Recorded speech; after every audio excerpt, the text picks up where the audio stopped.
저는 그 노트를 펼쳐 하나하나 읽어보았습니다. 역시 저와 인수 선배가 냈던 아이디어들이 자세하게 잔뜩 적혀 있더라고요. 저는 그 내용을 보자마자 결국 엉엉 울고 말았습니다. 혼자 시간 가는 줄 모르고 노트를 보고 있는데 막내 동생이 퇴근을 하고 집으로 왔죠. 누나, 뭘 그렇게 보고 있어? 전에 냈던 아이디어들 아버지가 다 기록해 두셨네. 이거는 꽤나 괜찮았었는데. 그래? 어디 봐.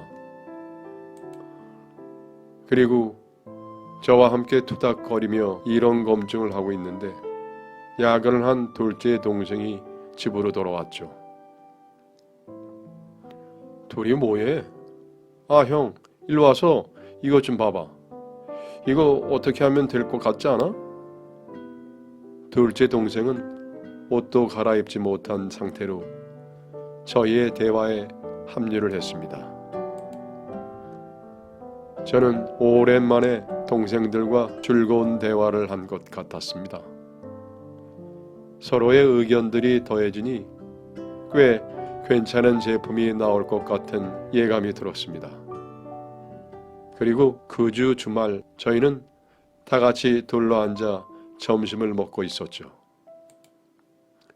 그치 형, 그거 뭔가 될 것 같지?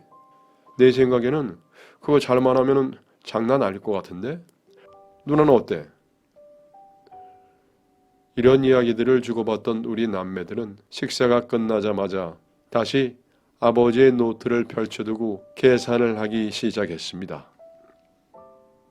다만 또다시 누군가가 아이디어를 가져가지는 않을까 걱정되는 마음에 동생들에게 회사 사람들과 의논하는 것은 절대 안 된다고 단단히 일러두었죠.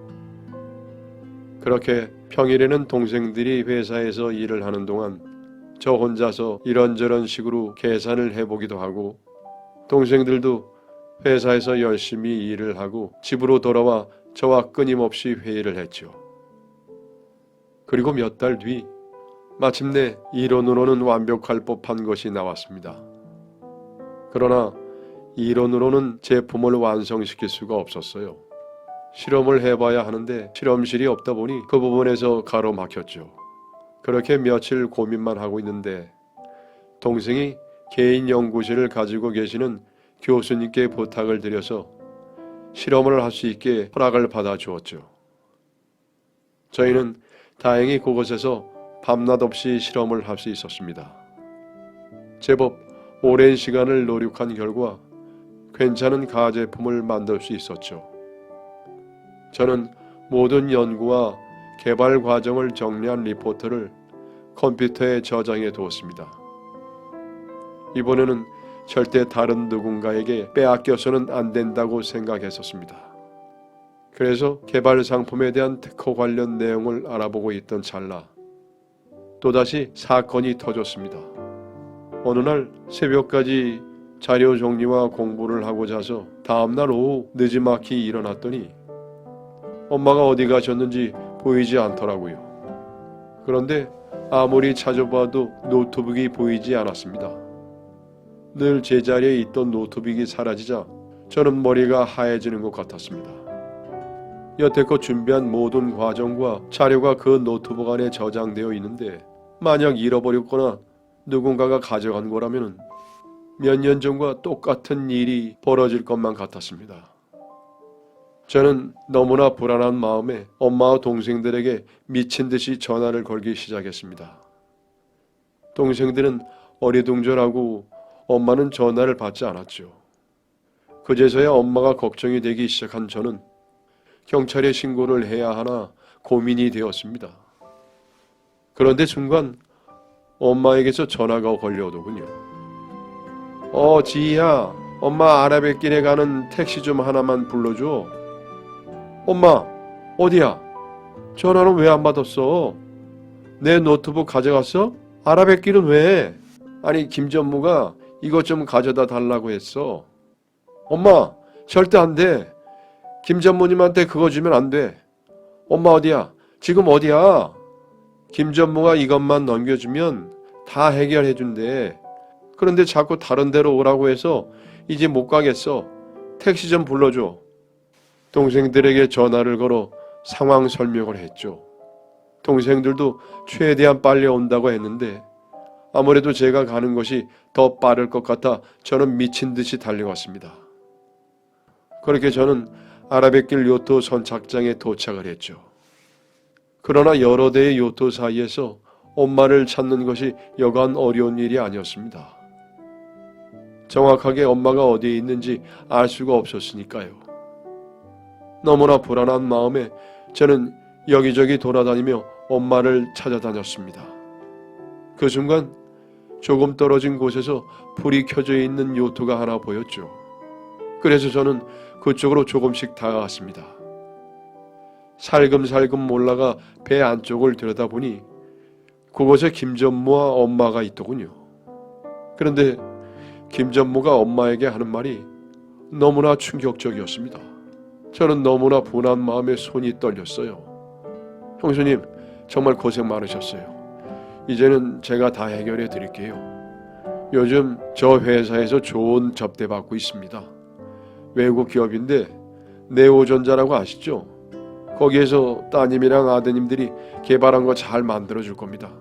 너무 걱정하지 말고 계세요. 아셨죠? 저는 너무나 분한 마음에 손이 떨렸습니다. 네오전자는 몇 년 전 저희 회사의 아이디어를 빼앗아 제품을 만든 회사였습니다. 확실하게 약속해줘요. 이것만 넘겨주면 다시는 협박하지 않겠다고. 그럼요. 당연하죠. 저번에도 제가 잘 만들어 드렸잖아요. 아시죠? 그래서 제가 투자한 돈은 한 푼도 안 받은 거. 그런데 아무리 생각해봐도 저번에 그거 하나로는 제가 투자한 돈 회수가 잘 안 될 것 같더라고요. 그런데 이것까지 하면은 완벽하게 제 투자금 갚으시는 겁니다. 역시 기술을 유출시킨 것은 김전무였습니다. 김전무가 우리가 연구한 자료를 빼돌려 네오전자에 넘겼고 그 충격으로 아버지가 돌아가신 것이었죠. 너무나 충격적이고 분한 사실에 당장 요트로 들어서려는데 누군가가 저를 잡아챘습니다. 이봐요. 여기서 뭐합니까? 김전무의 사람인 듯 보이는 남자는 굉장히 험상궂은 얼굴을 하고 있었습니다. 저는 최대한 그 남자에게 반항을 해보았지만 시끄럽기만 할 뿐 할 수 있는 것은 아무것도 없었습니다. 압도적인 힘 차이로 꽁꽁대고 있는데 퍽하는 소리와 함께 저를 위협하던 남자가 옆으로 쓰러지더라고요. 오빠, 지희야, 괜찮아? 노트북은? 저의 연락을 받고 제일 먼저 달려온 사람은 인수 선배였습니다. 선배는 제가 다친 곳이 없는지 잘 살펴보고는 저를 데리고 배 안으로 들어갔죠. 갑작스런 저의 등장에 엄마와 김전무는 깜짝 놀라 그대로 얼어버렸습니다. 그리고 저는 다행히 아직은 엄마의 손에 들려져 있던 노트북을 제일 먼저 회수했습니다. 뭐야? 너 김인수 아니야? 네가 여기까지 왜 왔어? 김전무는 상황 파악이 잘 되지 않은 모양인지 인수 선배를 향한 비아냥을 멈추지 않았습니다. 선배는 그런 김전무를 한심하게 바라보다가 배 밖에 대기하고 있던 경찰을 불렀습니다. 배 안으로 들어온 경찰은 김전무에게 수갑을 채웠습니다. 김전무는 난동을 피우기 시작했고 저희는 그런 김전무를 경멸스럽게 바라보았습니다. 사실 저와 선배는 헤어지지 않았습니다. 정확하게는 헤어질 수가 없었죠. 저희는 그 누구보다 서로를 믿고 의지하고 있었으니까요. 선배는 헤어지자고 하는 제게 선배가 계획하고 있는 일들에 대해서 이야기를 해주었습니다. 당시 선배는 저희 회사에서 나와 네오전자에 입사를 한 상태였습니다. 그곳에서 김전무를 다시 보게 된 것이었죠. 규모가 꽤나 큰 회사였기 때문에 김 전무는 인수 선배를 알아채지 못했다고 하더라고요. 선배는 네오전자에 이미 입사되어 있는 김 전무를 매우 수상하게 여겼고 곧장 저에게 그 사실을 알려주었습니다. 그 뒤로 그곳에서 김 전무에 대한 조사를 한 선배는 우리 제품을 빼돌린 장본인이 김 전무임을 쉽게 알아챌 수 있었다고 하더라고요. 그 후에 저와 상의를 해서 김 전무의 뒤를 캐고 다녔습니다. 그리고 김 전무가 아버지 회사의 기술을 빼돌려 네오전자에 팔아먹고 그 대가로 네오전자 임직원 자리를 차지했다는 사실도 알아냈죠. 정말 자신의 이익을 위해서라면 그 어느 것도 가리지 않는 사람이었습니다. 그동안 저 인간에게 감사와 죄송함을 느꼈던 제 자신이 후회스러울 정도였습니다. 그리고 늘 제 곁에 있어준 선배가 너무나도 고마웠죠.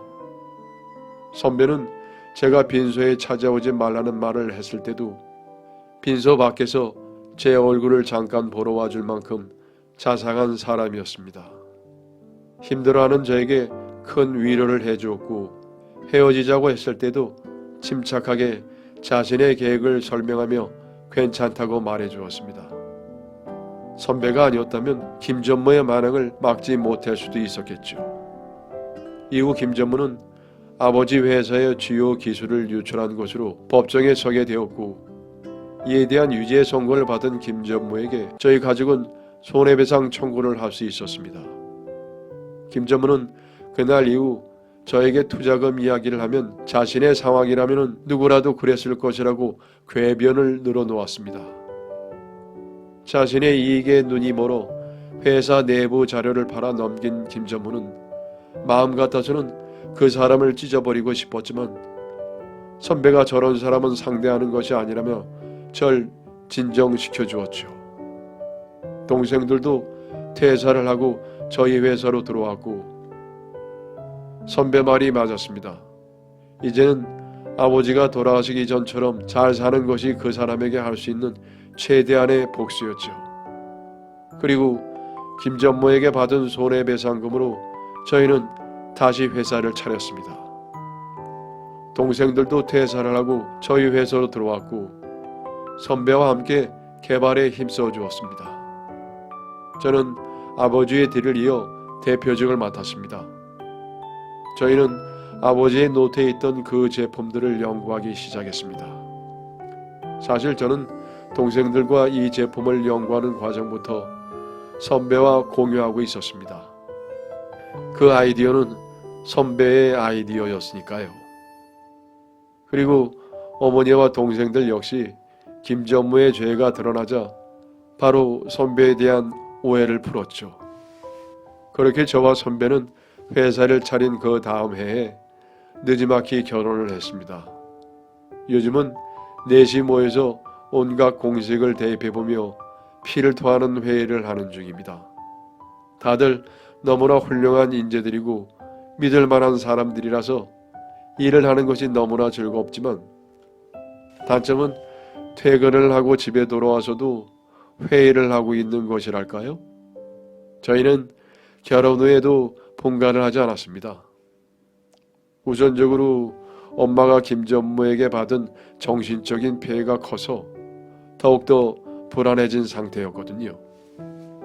김 전무는 아버지가 돌아가신 날 이후 지속적으로 엄마에게 연락을 한 모양이었습니다. 저희 앞에서는 투자금을 돌려받지 않겠다 하던 엄마에게 조금씩 압박을 해왔던 것입니다. 당시 정신이 온전치 않았던 엄마는 저희 동태를 살피는 김 전무에게 아버지의 노트 이야기를 해버린 것이었죠. 그렇게 기회를 엿보던 김 전무는 제가 시제품을 만들어내자 엄마를 이용해 노트북을 가져올 계획을 짠 것이었죠. 저는 엄마를 원망하지 않았습니다. 엄마가 이렇게 된 것에도 저의 책임이 있다고 생각을 했습니다. 그래서 엄마를 돌보면서 함께 일을 할 수 있도록 김 전무에게 받은 돈으로 사무실과 집을 함께 쓸 수 있는 건물을 구입했습니다. 저희는 손해배상으로 꽤 큰 돈을 받았지만 김전무에게 뺏긴 제품의 가치에 비해서는 그리 넘치게 받은 것은 아니라는 생각입니다. 그래도 다시 좋은 제품을 만들어 봐야죠. 그렇게 저희는 새로운 마음가짐으로 한 건물에 옹기종기 모여 살면서 일도 열심히 하고 있습니다. 그리고 4명의 머리를 맞대고 만들어 개발한 그 제품은 현재 특허 출원을 한 상태입니다. 이번에는 확실히 믿을 만한 생산업체를 구했거든요. 물론 생산 과정에서 조금씩 수정 보완을 해 나가겠지만 드디어 우리의 기술력을 세상에 알릴 수 있게 된 것이 너무나 행복합니다. 또 그 사이에 저는 임신을 했고 여전히 일을 했습니다. 남편과 동생들은 저를 걱정하는 마음에 사무실로 출근하지 말고 쉬라고 잔소리를 했지만 저는 일하는 것이 태교였거든요. 몇 달 후 저는 사랑스러운 아들을 출산했고 가족들과 함께 아이를 키우면서 일도 병행하고 있습니다. 저희는 여전히 더 좋은 제품을 만들기 위해 매일 노력하고 있습니다. 하늘에서 보고 계시는 아버지가 안심하고 편하게 눈을 감으실 수 있게 세계 최고가 되는 그날까지 최선을 다해 보려고 합니다. 저희 가족 모두에게 따뜻한 응원의 댓글 부탁드립니다. 긴 글 읽어주셔서 감사합니다.